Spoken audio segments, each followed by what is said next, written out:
पुत्र होता सारथ्याचा, तरीही कर्णा निंदिले, कवच कुंडले काढून घेता लोकबंधू लागले.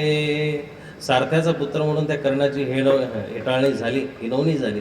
परंतु जेव्हा इंद्राला त्यांनी ती कवच कुंडल काढून दिली आणि ती काढून दिल्यानंतर लोक म्हणायला लागले की असा दानशूर कोणी नाही, असा दानशूर पाहिजे. यातना झाल्या, इजा झाल्या. ते कवच कुंडल काढत असताना कर्णाला अक्षरशः तलवारीचं पातं लावावं लागलं त्या छातीला.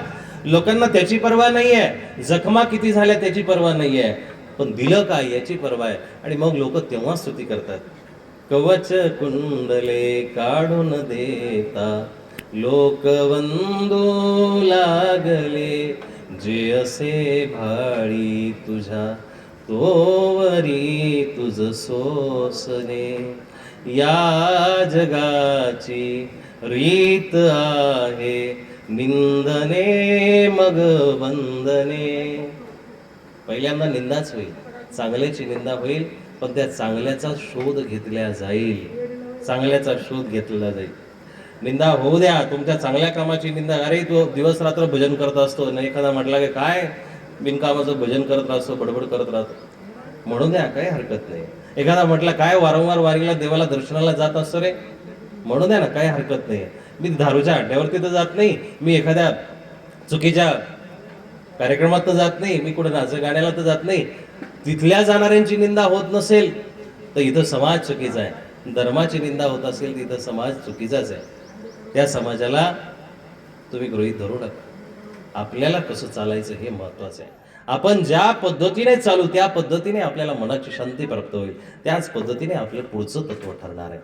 या घरातून जात असताना ते घर पक्क करणं गरजेचं आहे. पहिलं ह्या घरातून जाणार, नंतर ह्या घरातून जाणार, तेव्हा ते घर पक्क होणार. पण तिथं 2 घरं 3 घरं, तिथली फरक आहेत. पाप कराल तर नरकाला जाल, पुण्य कराल तर स्वर्गाला जाल, आणि भक्ती कराल तर मोक्षाला जाल. ती घरं आपल्या हातामध्ये, इथल्या नरजन्मामध्ये. नरदेह लाभे अवचटे, अनेक पाडाचे गोमटे. हे जे नरदेह प्राप्त झाले याच्यातूनच सगळं साध्य होणार. शरीर आद्यम खलु धर्म साधन. हे शरीर सगळ्या साधनांचं साधन आहे. याला व्यवस्थित ठेवणं याच्याच करता गरजेचं आहे की याच्याचद्वारे नरकाला जाऊ शकता, याच्याद्वारे मोक्षाला जाऊ शकतात, आणि याच्याचद्वारे मुक्तीला सुद्धा जाऊ शकतात. त्याने मुक्तीचारी साधल्या तेव्हाच की जेव्हा हा देह हरिनामा गेला. सायुज्यता, सामिप्यता, सारूप्यता, सालोक्यता, या 4 मुक्ती तेव्हा साध्य होतील की जेव्हा काहीतरी हा करत असेल.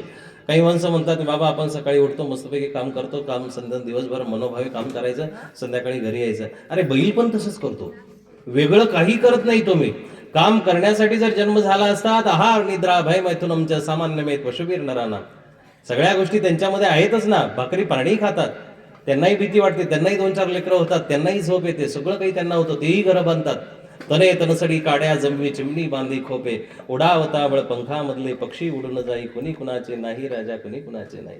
अरे त्यांच्यामध्ये तसंच आहे. तर थोडंसं पाखरू वाढलं, थोडंसं मोठं झालं, चिमणीचं पिल्लू उडालं, गेलं भुरकून उडून, ती चिमणी चिव चिव चिव चिव चिव करत राहते. तुमच्या घरामध्ये मांजर कुत्रा असेल तर तुमच्या लक्षात येईल, 3 दिवस मांजर जेवण करत नाही. तिच्या खालून ते सडक खूप जाडजाड होतात, ते दूध फुगल्या जातं. पण तरीही म्हणतात की महिन्याभराने परत त्या मांजरींचा संबंध होतो, संपर्क येतो, आणि परत 3-4 महिन्याने, 3-3, 6-6 महिन्याने त्यांना पिल्लं होतात. डोक्याशी संपर्क आला, झाला, परत 6 महिन्यात, वर्षातून 3दा मांजरीला पिल्लं होतात. तिला जर दुःखाची जाणीव असती तर तिला परत पिल्लांना जन्म दिला नसता. पण माणसामध्ये हे आहे, माणसामध्ये ह्या सगळ्या गोष्टी आहे, पण त्याचा वापर चांगला जर केला तर त्याला अर्थ आहे. चांगला जर केला नाही तर ते सगळं जे आहे ते क्षुल्लक आहे, ते शूद्र आहे. त्यांच्यामध्ये सुद्धा त्या सगळ्या गोष्टी आहेत. माणसामध्ये आपण वेगळं काय करतोय? दिवसभर काम केलं म्हणून कर्म केल्याचं फळ होणार नाही साहेब. कर्म तुम्ही कुठल्या पद्धतीने करता हे महत्वाचं आहे. शास्त्रानुसार सांगितलेलं कर्म कोणतं आहे? ते कर्म असं आहे की ज्याच्यामध्ये स्वार्थ नाहीये, ज्याच्यामध्ये आपला अधिकार नाहीये, ज्याच्यामध्ये फळाची इच्छा नाहीये. कर्मण्ये अधिकार असते मा फलेश, हे फळ कर्माची लक्षणं आहेत. आणि ते कर्म यत करोशी, ते जे करता ते कृष्ण अर्पण करता आलं पाहिजे. आलं तिथं? त्या श्लोकाचं चिंतन मला तुम्हाला शेवटी सांगायचं आहे की यत्करोषी, जे तुम्ही करता ते परमात्म्याला अर्पण करण्यालायक असलं पाहिजे. डाव्यावरती 12 वाजता बसलेला आहे आणि त्याला संकल्प सोडला आणि कृष्णार्पण म्हटलं तर चालेल का? नाही चालणार. कर्म तसं नाहीये. त्या कर्माला हिंसेचा आधार आहे, त्या कर्माला पापाचा आधार आहे. ते कर्म चालणार नाही. दुसऱ्याच्या घरून चोरी करून आणलेले इथं तो दृष्टांत तुम्हाला माहितीच असेल. चोराच्या घरी संत महात्मा जेवले आणि जेवल्यानंतर संध्याकाळी खूप सुंदर त्यांनी भोजन केलं, पण पहाटे 4 वाजता जाग आली आणि त्याच्याच घरातल्या वस्तू घेऊन पळायला लागले. गेले. सकाळी हा चोर उठला. हा सभ्य चोर होता, थोडासा पांढरपेशी, आणि सभ्य चोर असल्या कारणानं त्याच्या घरात असं काही जाणवत नव्हतं हा चोर आहे. देवाचे मस्तपैकी फोटो लावलेले, ते देवपूजा ठेवलेली होती, सुंदर मंदिर बनवलेलं होतं, त्या हातात 2-3 माळा होत्या, गळ्यात 2-3 माळा होता. असे सभ्य चोर समाजामध्ये आहेत. स्पष्ट बोलायला काही हरकत नाहीये दादा. माया नीतिमत्तेनं जर कमवली ना आणि व्यावहारिक रूपाने कमवली, व्यवहाराने जर कमवली, माणूस फक्त व्यवस्थित पोट भरू शकतो, एखादा बंगला बांधू शकतो, एखादा 1 एकर 2 एकर जमीन घेऊ शकतो. करोडोची माया जमवता येत नाही. हा, हे त्या गोष्टीचं भलेही स्पष्ट असेल, सत्य असेल, पण माया अनिती ज्यावेळेस करतात त्यावेळेस ती 10 पट, 20 पट, 100 पट होत असते. 1 पट किंवा दुप्पट व्हायला नीतीनंच नीती लागते. दुप्पट लेखले नीतीनं होईल, पण 10 पट अचानक कशी काय झाली? वय वर्ष 35 आणि 35 कोटीचा मालक, नाही जमत. एकदा पूर्वापार तुम्ही राजाधिकाच्या पोटी जन्माला आले तो अपवाद म्हणून सोडा. पूर्वीचे तुम्ही खूप मोठे काहीतरी जागीरदार होते तोही एक भाग सोडा. पण अचानक जर जमलं तर मनाला लावून घेऊ नका कोणाकडे असेल पैसा. लय म्हणायला लागलं तर मठ मंदिरं बनताय, तिथं पावत्या फळा धना धन देऊन टाकायचं. पापाचं धन जमून तरी करायचं काय हो? बँकेमध्ये पावत्या ठेवायच्या, त्या पावत्यांवरती व्याज आलं की परत त्या व्याजाची पावती करायची. एवढी आसक्ती जर असेल तर पुढच्या वर्षी कॅशियर म्हणूनच जन्म होईल. मोजत राहा, कंडक्टर सारखाच जन्म होईल. मोजत राहा, तुझं काही नाही आहे, मोजतच राहावं लागेल. काय काय हे सगळ्या दादा इथल्या सगळ्या गोष्टींवरती क्लिक होतंय. एक लक्षात घ्या, मोबाईलची स्क्रीन उडी केल्यानंतर त्याच्या कुठेही दाबा, ते टच होतंय की नाही, तसं इथं केलेलं प्रत्येक कर्म टच होतंय आणि ते झालं म्हणजे ते परिवर्तित झालं, त्याचं फळ तयार आहे. कुठल्या तरी 60-70व्या जन्मामध्ये त्या धृतराष्ट्राने म्हणतात शिकारी असताना त्या पिंपळाच्या झाडावरती जाळं टाकलं होतं. 100 बाल पक्षी आणि 2 ते पती पत्नी असलेले पक्षी त्याच्यामध्ये मृत होणार होते. जाळं टाकलं, नुसतं जाळच टाकलं नाही, त्या जाळ्याला आग लावली आणि मग ते 100 लहान पक्षी होते ते जळून मेले आणि जे 2 खरे पती पत्नी होते पक्षिणी ते त्याच्यातून उडताना सक्सेस झाले. पण ते उडत असताना त्या आगीची आगी त्यांच्या डोळ्याला लागली म्हणून ते आंधळे झाले. कर्म कुठंतरी 60-70व्या जन्मामध्ये केलेले. त्या 2 पक्ष्यांना आगी लागली, डोळे गेले त्यांचे, आंधळे झाले आणि त्यांची 100 लेकरं तिथं मृत झाली. कर्म वाट बघत होतं, कर्म चालू झालं, वाट बघत होतं की कधी हा राजा होईल. नुसता राजा होईल नाहीये, कधी हा आंधळा होईल. राजा होण्याची वाट नव्हतं, हा आंधळा कधी होईल. आणि मग कर्म असं प्रवास करत करत असताना बघा, एकीकडे इतकंही चांगलं कर्म आहे, असे काही यज्ञ केलेले की राजा होण्याचं पुण्य आहे बरं का. कर्माची बघा संमिश्रता किती विचित्र आहे. एकीकडे इतकं चांगलं कर्म आहे की हा हस्तिनापूरचा राजा होईल, एकीकडे इतकं चांगलं कर्म आहे की याच्या पोटी 100 पुत्र एकत्र जन्माला येते, हे चांगलं कर्म आहे. एकीकडे इतकं चांगलं कर्म आहे की द्वापार युगामध्ये श्रीकृष्ण परमात्म्याचा अवतार असेल त्यावेळेस हा राजा होईल, इतकं चांगलं कर्म आहे. पण एकीकडे पाप असं आहे की याचे 100 पोर डोळ्यासमोर मारले जाते. हे पाप आहे, हे पापी केलेलं कर्म आहे, हे दुष्कर्म केलेलं कर्म आहे. आणि मग ते कर्म इतका प्रवास करतंय, इतका प्रवास करतंय आणि मग या द्वापार युगाच्या शेवटी का ती जागा सापडली, कर्माने प्रवेश केला, 100 लेकरं जन्माला आली, राजा आंधळा म्हणून जन्माला आला. आणि आंधळ्या माणसांना जास्त डोळे असतात. एखादा आंधळा असेल ना त्यांना जास्त दिसतं, म्हणजे ही विडंबना नाहीये. ह्या दूत राष्ट्राला शेवटच्या समयाला गीतेचा जन्मही त्या एका शब्दापासून झालेला, जास्त शास्त्रात घुसलं तर थोडं क्लिष्ट होईल. पण मामका धर्मक्षेत्रे कुरुक्षेत्रे समवेता युत्सव मामका, माझे आणि पांडूचे पुत्र काय करतायत, वाईट आहे तरी माझंच म्हणतंय. माहितीये दुर्योधन शेवटच्या युद्धाला जाण्याच्या 3 दिवस अगोदर धृतराष्ट्राला प्रणाम करण्यासाठी जेव्हा दुर्योधन येतो त्यावेळेस दुर्योधनाला तो बाप म्हणून जेव्हा धृतराष्ट्र बोलतो, धृतराष्ट्र म्हणतात की युवराज एक गोष्ट लक्षात घे, युद्ध खेळत असताना ज्या ज्या नीतींचा अवलंब करायचा असेल ना तो अवलंब कर, पण एवढं लक्षात घे की युवराज म्हणून तू आतापर्यंत ऐकलेले, मला एक फक्त इच्छा आहे की तू राजा म्हणून, राजाचा जय जयकार म्हणून माझ्या कानावरती पोचला पाहिजे. 18 दिवस युद्ध, आणि जर तुझ्याच्याने येत नसेल तर माझ्या दर्शनाला येऊ नको. आंधळ्या धृतराष्ट्राचे शब्द आहे साहेब, माझ्या कानामध्ये राजा म्हणून आवाज आला पाहिजे. नाद गुणात काय हव्यास आहे, असला अभ्यास आपल्या लेकरांकडून करू नका. दुष्कर्माला, चुकीच्या कर्माला, अरे तू चोऱ्या कर, माऱ्या कर, दुसऱ्यांचे पाकिट मार पण पैशा, असे संस्कार देऊ नका.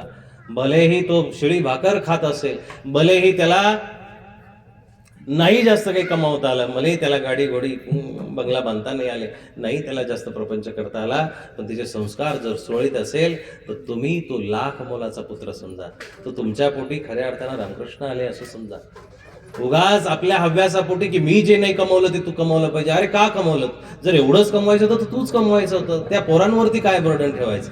आणि मग त्या आपल्या अति हव्यासापोटी आपण वेगवेगळे त्यांच्यासमोर प्रश्न मांडतो आणि ते पोरही हतबल होतात, नवे नवे वाम मार्गाला जातात आणि चुकीच्या पद्धतीने कमी अल्पावधीमध्ये. आणि आजचा कलियुग जर आज बघितलं की ह्या अल्पावधीमध्येच अशा घटना, पूर्ण द्वापार युगामध्ये एक घटना घडलेली आहे की दुर्योधनादिकांच्या पुत्रांच्या अर्थीला, त्यांच्या तिरडीला दुर्योधनाला धृतराष्ट्राला कांदा द्यावा लागला.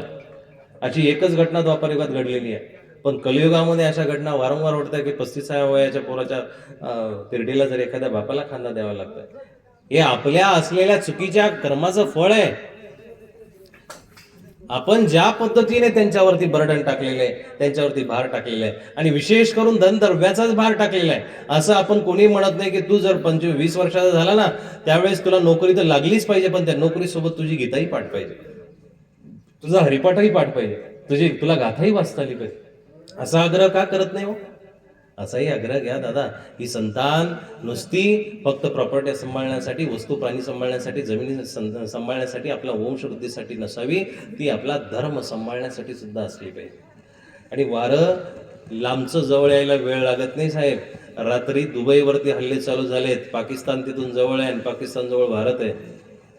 महायुद्ध पेटायला वेळ लागत नाही. 2020-21 मध्ये जसा कोरोना आला, अचानकपणे युद्धाचा भडका उडू शकतो. तुमचं आमचं जे बँकेतले ते सुद्धा जाऊ शकतं. सरकारला असा अधिकार आहे. आणीबाणीच्या प्रसंगी आपल्या एवढ्या तोडल्या जातात, ते फिक्स ठेवल्या जात नाही. त्यांच्यावरती त्यांचाच अधिकार. त्यांना पैसे कमी पडले, आता बँकच त्यांच्या म्हटल्या तर ते काय करणार? घरांवरती टाकतील. तसं काही नाही, घरांमधून सुद्धा घेण्याचा अधिकार आहे.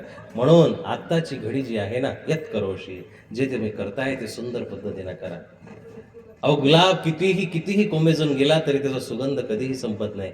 आणि माणसाच्या पोटी जन्माला आलेला माणूस कसा अचानक राक्षस होतो, कसा पापी होतो, कसा दुबळा होतो, कसा दुराचारी होतो, कसा दुष्कर्मी होतो, कसं व्हायला पाहिजे. एखाद्या सिंहाच्या मुलाने जर एखादं हरिण खाल्लं, तो त्याचा प्रकार आहे, त्याच्या वंशातला प्रकार आहे, त्याच्या परंपरेतला प्रकार आहे, त्याच्यासाठी त्याचा जन्म झालेला आहे. एखाद्या कुत्र्याने घाण खाल्ली, तो त्याच्याच योनीतला प्रकार आहे. एखादं डुक्कर गटारात लोळायला गेलं, हा त्याच्याच योनीतला प्रकार आहे. पण 2 पायाचा सुंदर सफेद रंगाचे कपडे घातलेला माणूस जर संध्याकाळी गटारीचा वास येत असेल तोंडातून, अंगातून, सगळीकडून, शरीरातून, माणसाच्या योनीमध्ये सुद्धा तुम्हाला तिकडे जावं वाटतंय. ही खूप मोठी शोकांतिका आहे. हे सुंदर कर्म असं म्हटलं जाणार नाही. यत करोशी, जे करायचं ते चांगलं कर्म करा. यजस्नाशी, डोसं रखतो, जे खाताय तेही उत्तम खा. दुसऱ्याची हिंसा करून, दुसऱ्याचं पाप करून, दुसऱ्याला दोष देऊन, दुसऱ्याची हिंसा करून आणि दुसऱ्याला त्रास देऊन जे अन्न आलं, मग ती गव्हाची चपाती का असेल ना, बरं का, तुमचं लक्ष तिकडे गेलं असेल. तिकडं तर आहेच. प्राण्यांची हिंसा करून जर एखादा आपलं पोट भरत असेल, जीवेचे चोचले पूर्ण करत असेल, तो तर पापी आहेच. पण इकडंही चपाती पोळी खात असेल, पण दुसऱ्याच्या ताटातली ओढून, दुसऱ्याच्या भाग्यातलं ओढून, दुसऱ्याच्या घरातलं लोबाडून, दुसऱ्याच्या, कसंही असे ना, ते अनेक प्रकार तुम्हाला माहिती, मला माहिती नाही. पण ते तसं जर असेल तर ते सुद्धा पापच आहे, ते सुद्धा पापच आहे. म्हणून यदस्नाशी, जे तुम्ही खाताय ते सुंदर असलं पाहिजे. दादा, खाणं याच्यासाठी चांगलं असावं, खाणं याच्यासाठी चांगलं असावं. एखादा शाकाहारी माणूस आहे, फक्त सकाळ संध्याकाळ चपाती भाकर खातोय, तरीही 50-60व्या वर्षी त्याला शुगर बीपीचे आजार लागले, तरीही त्याला असंख्य रोग व्हायला लागले. विचार करा की जेव्हा तुम्ही असे तुकडे ताकडे मसाल्यामध्ये तळून जर अनेक प्राण्यांचे खाले, त्यांच्या जीवाला त्रास देऊन खाले, त्यांच्या जीवाचं अहित करून खाल्ले आणि यातना देऊन खाल्ले, तर त्या यातना तुमच्या शरीरामध्ये, तुमच्या आत्म्यावरती अशा अशा पद्धतीने प्रकाशित झाल्या, अशा पद्धतीने छापल्या गेल्या की जेव्हा भोग सुरू होतील दादा, त्यावेळेस अनंत वेळा ते भोग भोगावे लागतील. आज तुम्ही एकदा तुकडे केले असेल एखाद्या प्राण्याचे, पण जेव्हा नरक यातना भोगायला जातात तेव्हा म्हणतात सूचीकरणासारखं झाड असतं, त्या झाडावरती या देहाला फेकल्या जातं. तो वरती देह गेला तर यमदूत फेकतात, तर खाली येईपर्यंत राई राई एवढे त्याचे तुकडे होतात. परत सामर्थ्याने ते देह जोडल्या जातं. 12 वर्षापर्यंत त्या देहाचे तुकडे केले जातात. एकदा परस्त्रीचा संबंध आला की 12 वर्षापर्यंत त्या लोहाच्या पुतळ्याच्या असलेल्या स्त्री सोबत त्याची संग केला जातो. कोणी म्हणाल कुठं बघायला गेले हो बाबा, कोण काय बघता, आजचा एन्जॉय करून घ्यावा. दादा, इथं सुद्धा आता भोग सुरू झालेत. इथं सुद्धा तसे भोग सुरू झालेत. तुमच्या कितीही प्लॅनिंग उत्तम असू द्या, महिन्याभरापूर्वी जी घटना झाली विमान अपघाताची, किती सुंदर प्लॅनिंग असेल हो. तुमच्या आमच्यासारखा 2, 5, 10, 20 लाखाचा मेडिक्लेम नसेल, काही कोटीचा मेडिक्लेम असेल. त्याच्यानंतर शेवटच्या समयाला चंदनाच्या झाडामध्येच, चंदनाच्या लाकडामध्येच जाळण्याची तजवीज केलेली असेल. कदाचित एखादा आध्यात्मिक असेल तर तोही विचार करून ठेवेल की मला चंदनाच्या लाकडामध्ये जाळा. एखादा म्हटलं असेल गया तीर्थी माझं हे करा शेवटच्या समयाला. एखादा म्हटलं असेल की माझ्या जात्या समयाला पैसे जाळा, सोनं टाका, अमकं करा, तमकं करा, काय काय नियोजन केलं असेल. पण ज्या क्षणी आपलं नियोजन संपतं त्या क्षणी पुढचं नियतीचं नियोजन सुरू असतं. आपली बुद्धी जिथं थांबली ना दादा, कितीही मग भारी प्रगल्भ विचार केला, त्याच्या पुढं नियतीचं नियोजन आहे. शेवटचं नियोजन बघा ना मग, की एवढ्या मोठ्या साम्राज्याचा मालक, राज्याचा उपमुख्यमंत्री असून सुद्धा एवढी सगळी यंत्रणा, जे विमान त्या मिलिटरीच्या विमानात सुद्धा सोबत लढू शकतं, एवढं ताकदवर विमान असून सुद्धा जेव्हा काळ जवळ आला त्याचे छर्रे उडले, एक एक पार्ट वेगळे झाले, नवीन नवीन शरीराच्या सुद्धा हालापेष्टा झाल्या, अंगावरचे कपडे लहिले करून जळाले, अंगावरती कपडा सुद्धा राहिला, आणि मग शेवटचं जे कफन आहे ते आपल्या कमावलेल्या प्रॉपर्टीचं सुद्धा नशिबात नव्हतं, ते सुद्धा शेजारच्या एखाद्या माऊलीनं यावं आणि ते ब्लँकेट त्यांच्या अंगावरती टाकावं. काय नियोजन आहे हो बारीक, की तुम्ही कमावलेली संपत्ती सुद्धा शेवटी तुम्ही भोगाल की नाही भोगाल हे सुद्धा तुमच्यावरती नाही आहे.